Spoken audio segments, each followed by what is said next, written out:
Meu nome é Dorval Fagundes Furtado. Na aula anterior, que era de número 9, você aprendeu sobre os malefícios e os prejuízos que os óleos vegetais industrializados podem trazer à sua saúde. Mas na aula de hoje, nós temos uma pergunta bastante interessante para responder. Você sabia que o ser humano se alimenta de uma rocha?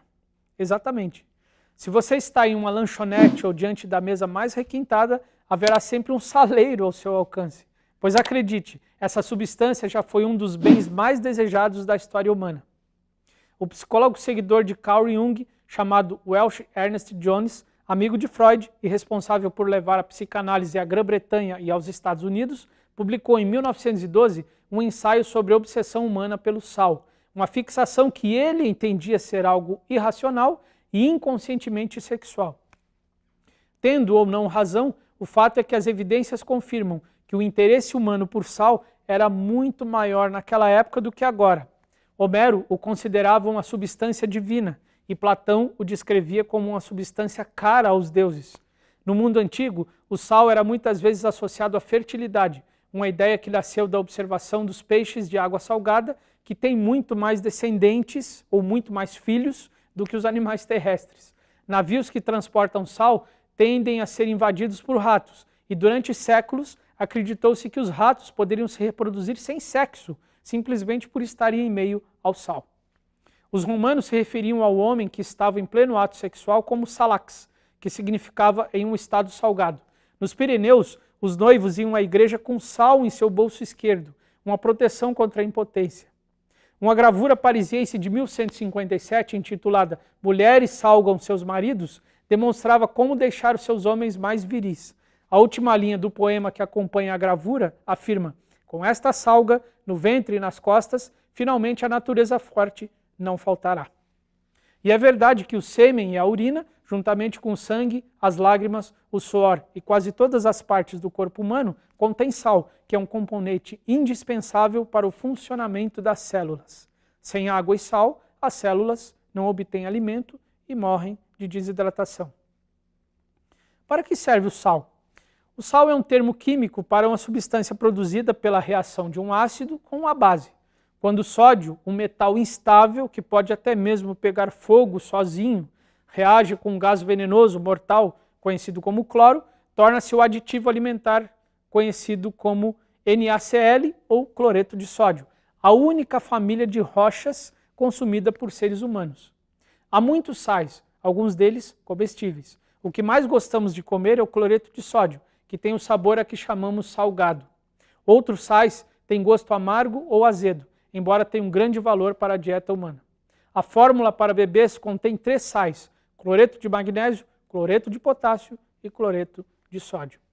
O sal de cozinha é essencial para a digestão e a respiração. Sem sódio, que o corpo humano é incapaz de produzir, o organismo não conseguiria transportar nutrientes e oxigênio, transmitir impulsos nervosos ou mover músculos, incluindo o próprio coração. Um ser humano adulto contém cerca de 250 gramas de sal em seu corpo, o que daria para encher 3 ou 4 saleiros, mas está constantemente perdendo através de funções corporais. É essencial repor essa perda. Atualmente, o sal é tão comum, tão fácil de obter e tão barato que nos esquecemos de que, desde o início da civilização até cerca de 150 anos atrás, o sal era uma das commodities mais procuradas da história humana. O sal era tanto para antigos hebreus como para os judeus modernos o símbolo na natureza eterna da aliança de Deus com Israel.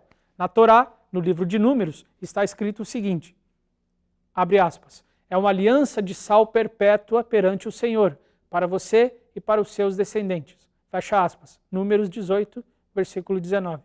Mais tarde, em Crônicas, quanto ao reino perpétuo de Davi, é dito, abre aspas, porventura não vos convém saber que o Senhor, Deus de Israel, deu para sempre a Davi a soberania sobre Israel, a ele e a seus filhos, por um pacto de sal?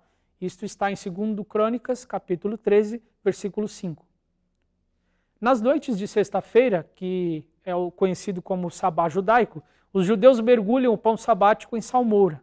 No judaísmo, o pão é um símbolo genérico do alimento, que é um dom de Deus, e mergulhar o pão em água com sal preserva o acordo entre Deus e seu povo. Lealdade e amizade são confirmadas com sal, porque sua essência não muda. Mesmo dissolvido em água, o sal pode voltar à sua antiga forma por meio da fervura e evaporação. Em ambas as religiões, islamismo e judaísmo, o sal sela um negócio porque é imutável. Tropas hindus prometeram sua lealdade aos britânicos com sal. Os antigos egípcios, gregos e romanos misturavam sal aos sacrifícios e ofertas e invocavam deuses com sal e água. No cristianismo, o sal é associado não apenas à longevidade e à permanência, mas por extensão com a verdade e sabedoria. A Igreja Católica distribui não apenas a água benta, mas o sal santo, ou seja, sal sapientia, o sal da sabedoria. Pão e sal, bênção e preservação são frequentemente associados. Levar pão e sal a uma nova casa é uma tradição judaica que remonta à Idade Média. Os britânicos deixaram o pão de lado, mas por séculos levaram sal ao novo lar. Em 1789, quando Robert Burns se mudou para uma nova casa em Ellisland, ele foi escoltado por uma procissão de parentes carregando uma tigela de sal. A cidade de Hamburgo, Alemanha, simbolicamente renova suas bênçãos uma vez ao ano por meio do ato de transportar pelas ruas um pão com cobertura de chocolate e um saleiro moldado em marzipan, cheio de açúcar. Na tradição galesa, uma placa era colocada sobre o caixão do defunto com pão e sal. Pelo fato de o sal prevenir a decomposição, protegia contra danos. No início da Idade Média, os agricultores do norte da Europa aprenderam a salvar sua safra de uma devastadora infecção fúngica chamada cravagem, venenosa para seres humanos e animais, encharcando os grãos em água e sal. Portanto, não é surpreendente que os agricultores anglo-saxões incluíssem sal nos ingredientes mágicos colocados em um buraco no arado enquanto invocavam o nome da deusa da terra e cantavam pedindo culturas vivas, muita cevada, trigo branco e cereais brilhantes. Sem sal, não seria possível estocar uma série de alimentos em um mundo sem geladeiras. Altas concentrações salinas inibem a proliferação de micro-organismos na comida, conservando-a em boas condições de consumo por um tempo muito maior. Por esse motivo, o sal passou a ser indispensável para quem quisesse estocar mantimentos, fato que o elevou ao valor de moeda. Antigamente, os hebreus criam que o sal protegesse contra infecções. O livro de Ezequiel menciona o ato de esfregar sal em recém-nascidos para impedir essas contaminações. Abre aspas. Seu nascimento foi assim. No dia em que você nasceu, o seu cordão umbilical não foi cortado. Você não foi lavada com água para que ficasse limpa. Não foi esfregada com sal e nem enrolada em panos. Fecha aspas. Esse trecho foi lido em Ezequiel, capítulo 16, versículo 4. Uma antiga prática europeia para a proteção dos recém-nascidos contra o poder das trevas era colocar sal em suas línguas ou mergulhá-los em água salgada. Na França medieval, as crianças tomavam banhos de salmoura para serem preservadas do mal até o batismo. Esse costume foi proibido em 1408. Em algumas partes da Europa, especialmente na Holanda, a prática foi modificada. Colocava-se sal grosso no berço junto com a criança. Nesta lição, você teve uma pequena aula de história a respeito do sal, a única família de rochas que os seres humanos usam na sua alimentação. E esperamos que a pergunta levantada na lição anterior foi plenamente esclarecida.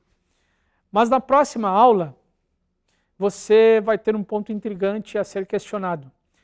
Qual foi a primeira dependência química da humanidade? Quer saber? A gente se encontra na próxima aula. Foi um prazer.